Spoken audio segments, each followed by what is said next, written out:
Convidamos para o painel CNN de hoje os deputados Evair de Mello, do PP do Espírito Santo, bem-vindo, deputado, e o deputado Chico Alencar, do PSOL do Rio de Janeiro, bem-vindo também mais uma vez, deputado. Minha primeira pergunta vou para o deputado Evair de Mello. Na opinião do senhor, o governo Lula, como é que ele deve agir com o MST? O governo Lula, claramente, é um governo que tem conivência com esses terroristas, com esses depredadores de patrimônios privados. Ele é conivente, inclusive, está sentando à sua mesa.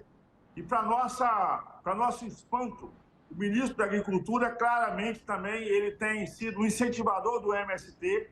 Ele reconheceu a legitimidade do MST, que nós estamos, assim,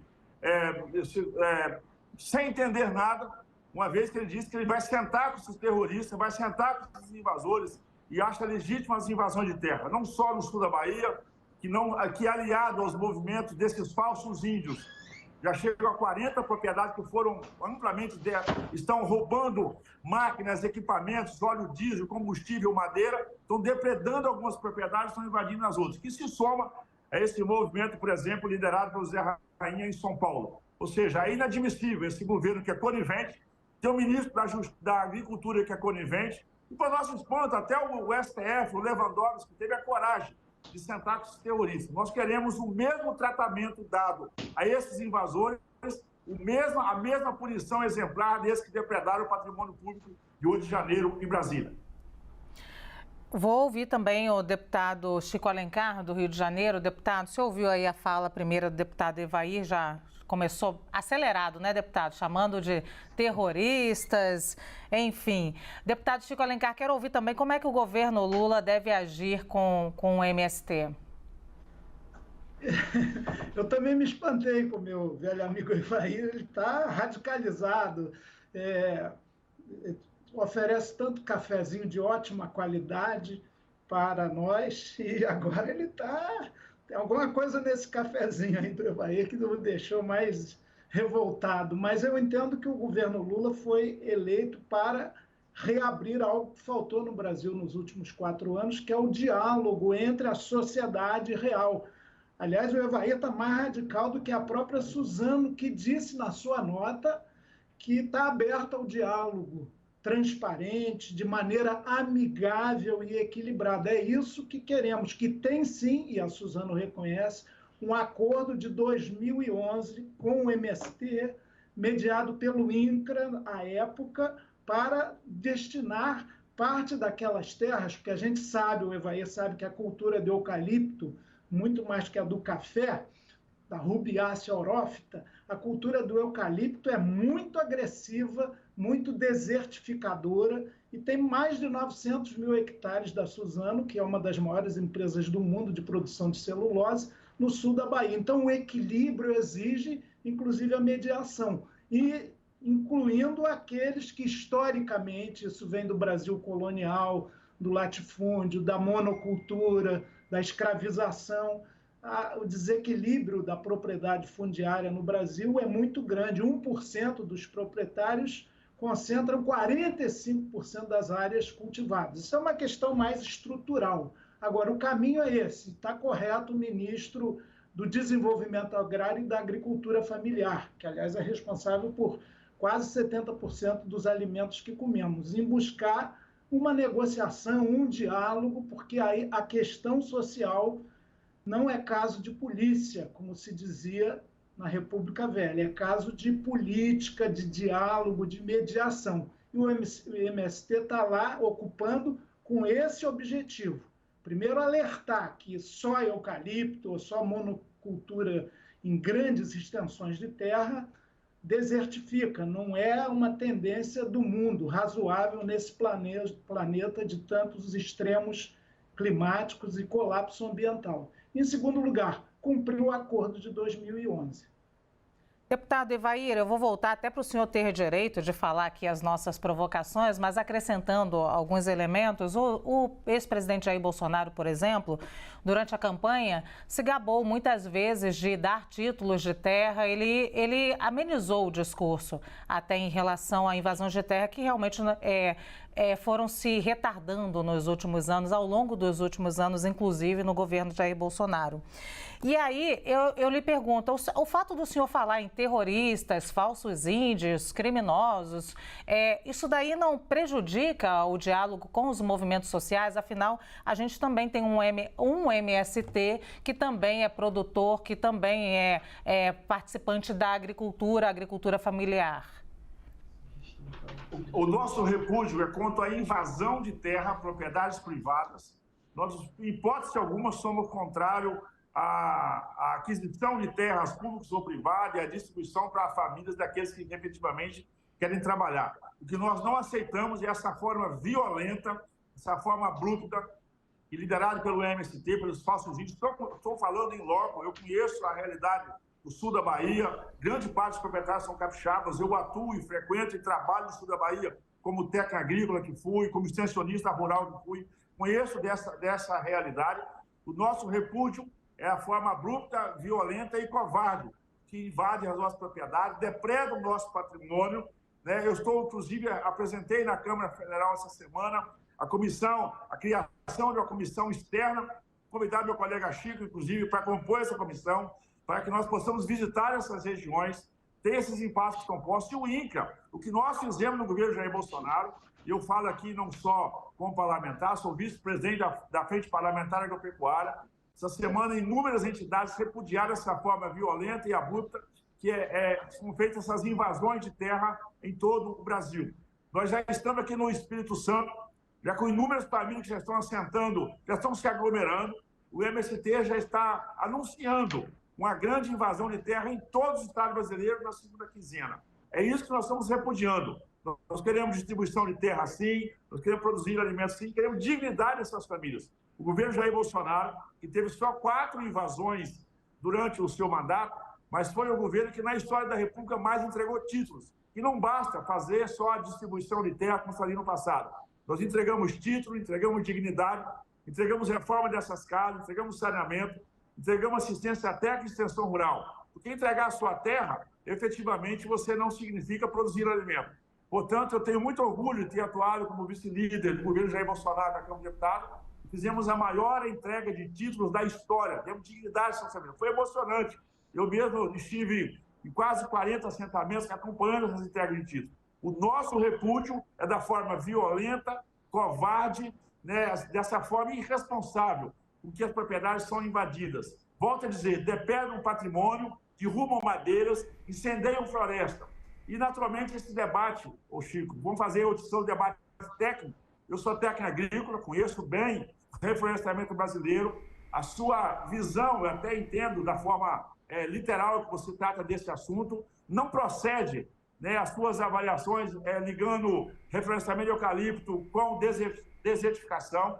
A celulose hoje é uma matéria-prima importante do papel para a energia, para tanta coisa sustentável que se faz no nosso dia a dia. Portanto, também fica a nossa defesa aqui das florestas plantadas, que são tão importantes para a economia, para a produção de energia, importante para a economia de muitas cidades de emprego em todo o Brasil. Então, o nosso repúdio é pela forma violenta e covarde que essas pessoas invadem as propriedades, depredam o patrimônio e criam um ambiente de insegurança onde estão assentados. Deputado Chico Alencar, eu peço desculpas ao senhor, eu vou fazer mais uma pergunta ao deputado Ivair, porque me chama a atenção, é a segunda vez que ele usa o termo falsos índios, e a gente está vivendo agora, pelo menos, algumas crises, né, envolvendo comunidades indígenas, e aí esse termo pode parecer extremamente agressivo, especialmente no momento em que a gente tem várias violações aos direitos dos indígenas. O que o senhor quer dizer com isso, deputado? São falsos índios, são pessoas que são recrutadas em todo o Brasil. Isso está sendo amplamente denunciado pelos sindicatos, pelas associações e pelas entidades, principalmente do sul da Bahia.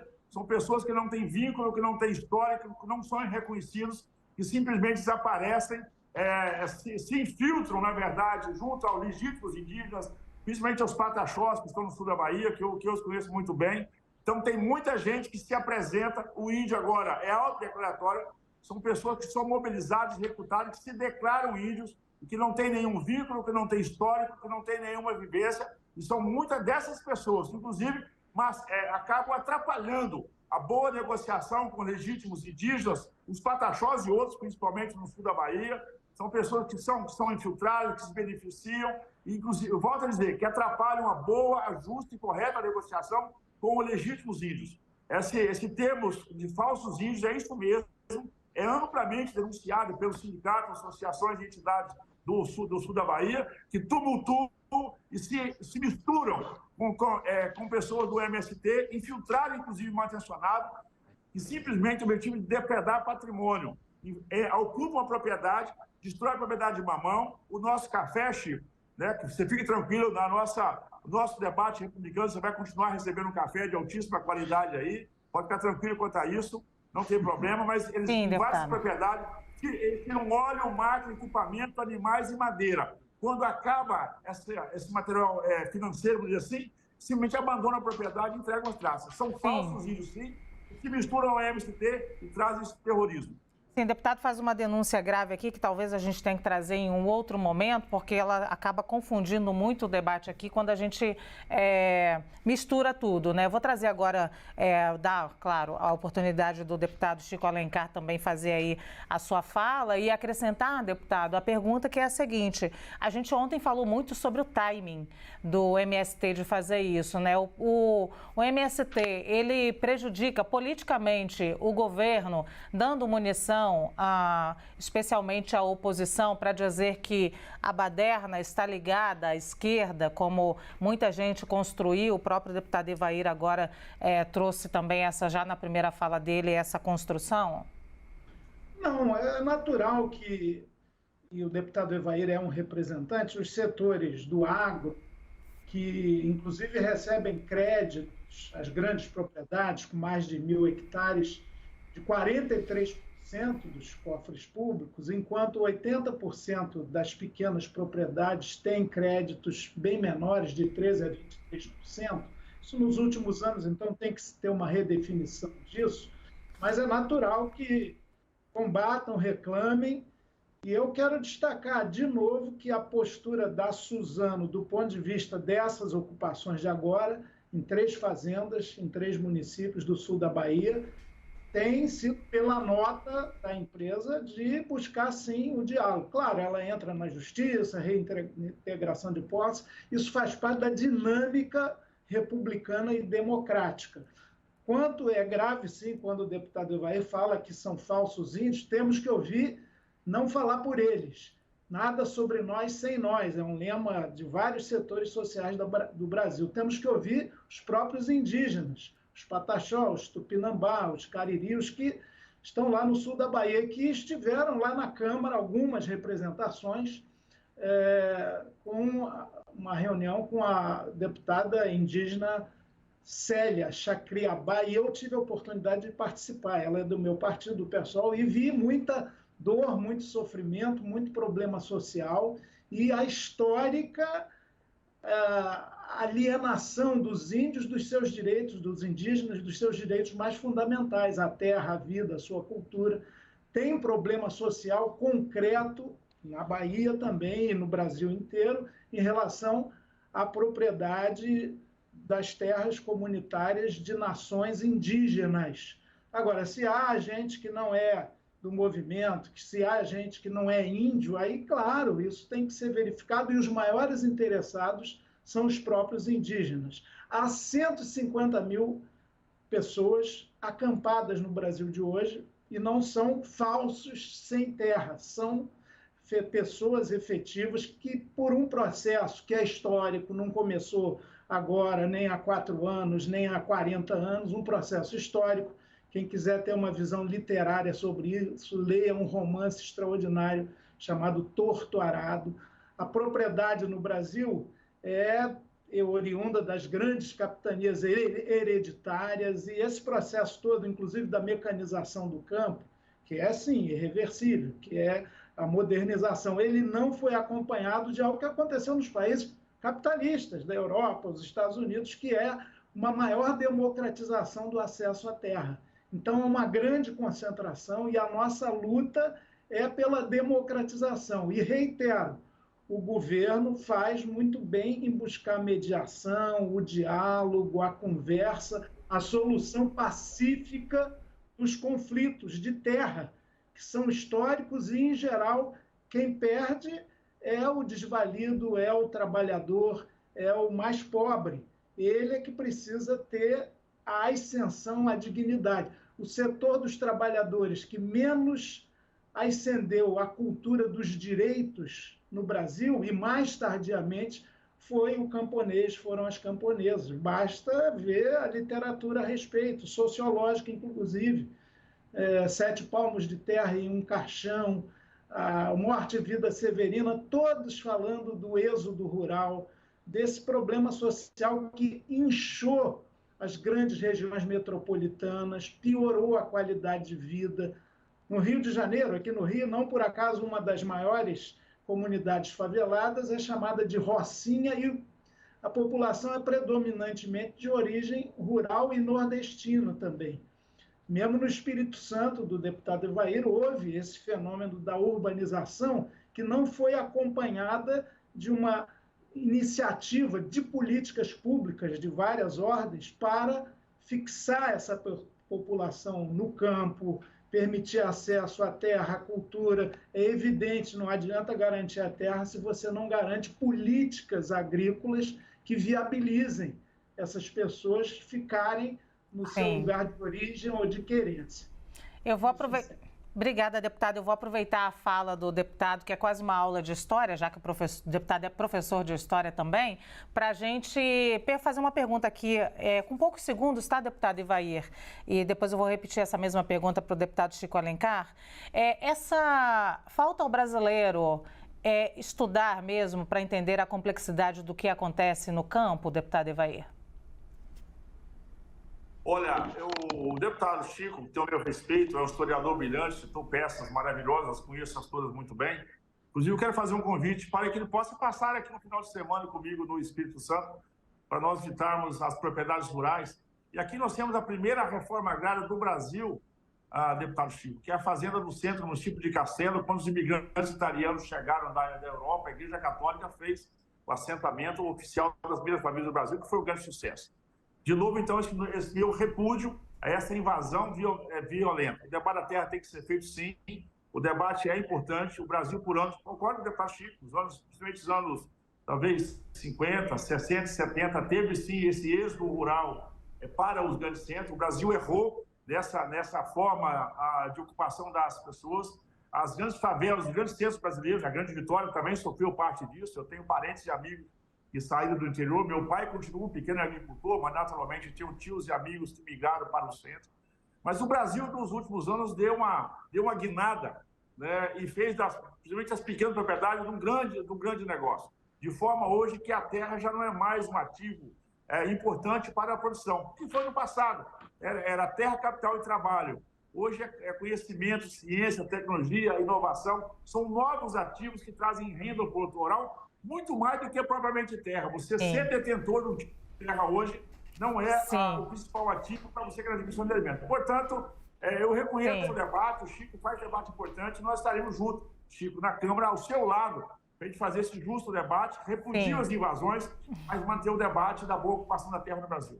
Obrigada, deputada Evair. Eu estou rindo aqui porque só sobraram agora 12 segundinhos para o deputado Chico Alencar falar também sobre essa complexidade. Depois vocês se entendam, deputados. Claro. Teremos muito tempo para isso, Luciana. E eu estou acostumado com 12 segundos porque sou do PSOL. Os programas de TV e rádio nossos são curtinhos. Mas, olha, eu quero lembrar que a tecnologia é bem-vinda. Não por acaso, assentamentos do MST regularizados são os maiores produtores de arroz integral do Brasil. E a gente tem que caminhar nessa direção, a democratização do campo, das políticas agrícolas, justiça agrária e justiça urbana também. E o governo, a gente vai batalhar para que ele se empenhe por isso. E isso é que diminui, de fato, o sonho do MST é deixar de existir, deixando de existir os sem terra no Brasil.